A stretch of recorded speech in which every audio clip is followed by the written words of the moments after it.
తనను గల్లీ నుంచి ఢిల్లీ వరకు పంపించిన కార్యకర్తలకు ఏం చేసినా తక్కువే అన్నారు మంత్రి వెంకటరెడ్డి. కార్యకర్తలు అంటేనే కోమటిరెడ్డి వెంకటరెడ్డి, కోమటిరెడ్డి అంటేనే కార్యకర్తలని తెలిపారు. నల్గొండలో నిర్వహించిన కాంగ్రెస్ ముఖ్య కార్యకర్తల సమావేశంలో జానారెడ్డి, రఘువీరెడ్డితో కలిసి పాల్గొన్నారు మంత్రి. కాంగ్రెస్ లో వందలాది మంది బలమైన నాయకుల్ని తయారు చేశానన్నారు జానారెడ్డి. గతంలో మీడియాకు సమయం కేటాయించలేకపోయానన్నారు. ఇకపై బీజేపీ, బీఆర్ఎస్ వైఫల్యాలను, కాంగ్రెస్ చేసిన అభివృద్ధిని ప్రజలకు వివరిస్తానని తెలిపారు. నల్గొండలో తన గెలుపు ఖాయమని, కేవలం మెజార్టీ కోసమే అందరం పనిచేయాలని కోరారు రఘువీరెడ్డి. కేడి గారి గురించి ఒక మాట చెప్తున్నా. మన పక్క జిల్లా ఖమ్మంకి వచ్చిండు, మా నామానాగేశ్వరం గెలిపేరి కేంద్రంలో మంత్రి అవుతున్నాడు. అసలు కేసీఆర్ మాట్లాడుతుండే నవ్వొస్తున్నది. ఆయన ముఖ్యమంత్రి అయిన నెల రోజులకు పోయినసారి జరిగితేనే 9 సీట్లు వచ్చినాయి, ఈసారి 12 సీట్లు వస్తాయి, మా నాయన చక్రం తిప్పుతాడని చెప్పి ఇప్పుడు కేటీఆర్ అంటుండు. అప్పుడు పోయినసారి ఏమో వాళ్ళ బిడ్డ ఉండే, ఇప్పుడు లేదా పాపం ఎక్కడ ఉన్నది ఢిల్లీలో. ఏడ ఉందో మీకు తెలుసు కదా. ఆమెమన్నా సారు కారు 16 మా నాయన గురించి చెప్పింది, ఇప్పుడు ఆమె లేకుండా పోయింది. ఇప్పుడు ఈ పిల్లగాడు ఏమన్నాడంటే మా నాయన మాకు 12 గెలిపి మా నాయన చక్రం తిప్పుతాడు అంటాడు. ఈ కేసీఆర్ ఖమ్మం వచ్చి ఏమంటాడు, 12 సీట్లు గెలిపిస్తే నామానాగేశ్వరం మంత్రి చేస్తా అన్నాడు. కానీ కాంగ్రెస్ పార్టీ ఉన్నది ఉన్నట్టు చెప్తుంది.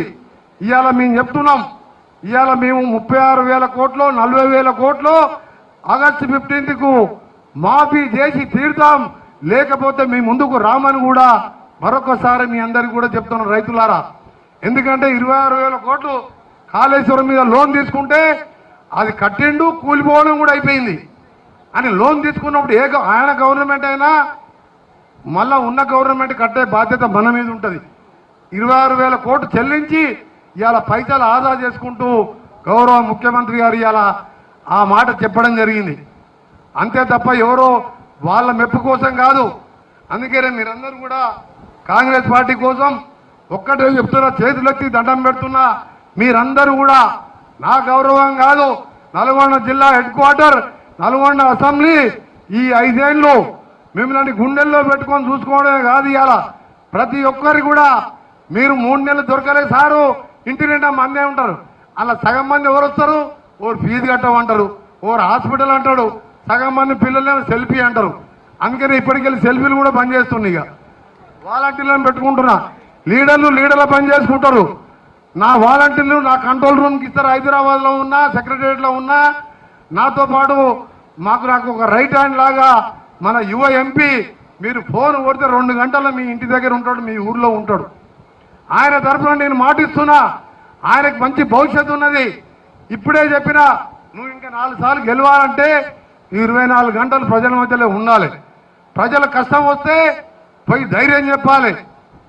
ప్రజల సంతోషంలో పెళ్లి చేసుకుంటున్నాం అంటే పోయి అక్షంతలించి వాళ్ళ సంతోషం పంచుకున్న వాడే నాయకుడు తప్ప, ఈరోజు 1000 కోట్లు సంపాదించుకున్న, లక్షల కోట్లు సంపాదించుకున్న కుటుంబం ఏమైంది?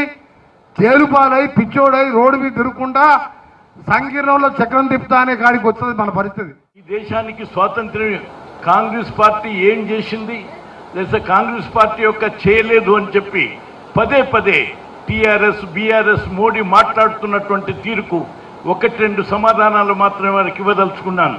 అది మీరు గమనించవలసినటువంటి అవసరం ఉంది. సుమారు ఈ దేశంలో 7 లక్షల గ్రామాలు ఆమ్లెట్స్ అన్ని కలిపి ఉంటే సుమారు 95%, అంటే సుమారు వాళ్ళే చెప్పినారు 8,000 గ్రామాలు మాత్రమే మిగిలినాయి. 1997 నాటికే 98 2000కు ముందే 6,80,000 గ్రామాలకు కరెంట్ ఇచ్చింది కాంగ్రెస్ అని చెప్పి మీ అందరికీ మనం చేస్తున్నాను. ఈ స్వాతంత్రాన్ని సముపార్జించడానికి 62 సంవత్సరాలు హోరాహోరీగా పోరాటంతో పాటు అనేక త్యాగాలు చేసి ఆస్తులు పోగొట్టుకొని జైళ్లలో మగ్గి ఉరికంబాలకెక్కి పదవులు లేకుండా 62 సంవత్సరాలు ఉన్నది కాంగ్రెస్ పార్టీ, అవునా కాదా అనేటువంటి మీరందరూ ఆలోచించాల్సిన అవసరం ఉంది. ఈరోజు రిజర్వేషన్లు మార్చేస్తామంటున్నారు, రాజ్యాంగాన్ని మార్చేస్తామంటున్నారు, రిజర్వేషన్లు తీసేస్తామంటున్నారు. ఇట్లా ఫాసిస్ట్ పాలనలో ఎట్లా సాగుతుందో మీరు చూస్తున్నారు. ఎవరైనా ప్రశ్నిస్తే తీసుకుపోయి ఈ రోజు 2 ముఖ్యమంత్రులు జైల్లో ఉన్నారు. ప్రతి ఒక్క వ్యవస్థని వాళ్ళ చెప్పు చేతల్లో పెట్టుకొని ఈ రోజు దేశాన్ని ఎట్లా శాసించాలని చూస్తున్నారో మీరు చూస్తున్నారు. ఈ రోజు రాష్ట్రంలో, దేశంలో కూడా ప్రభుత్వం మారే అవకాశాలు మెండుగా ఉన్నాయి.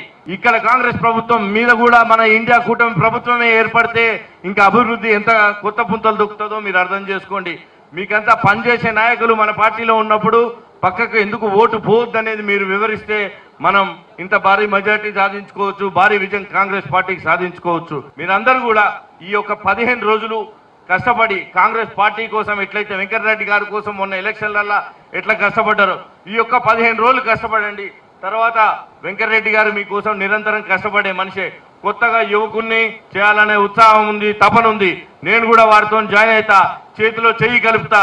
మన నల్గొండ పార్లమెంట్ నియోజకవర్గ అభివృద్ధికి, మన నల్గొండ నియోజకవర్గ అభివృద్ధికి నేను కృషి చేస్తా అని మీ అందరికీ ఈ సందర్భంగా మాటిస్తున్నాను.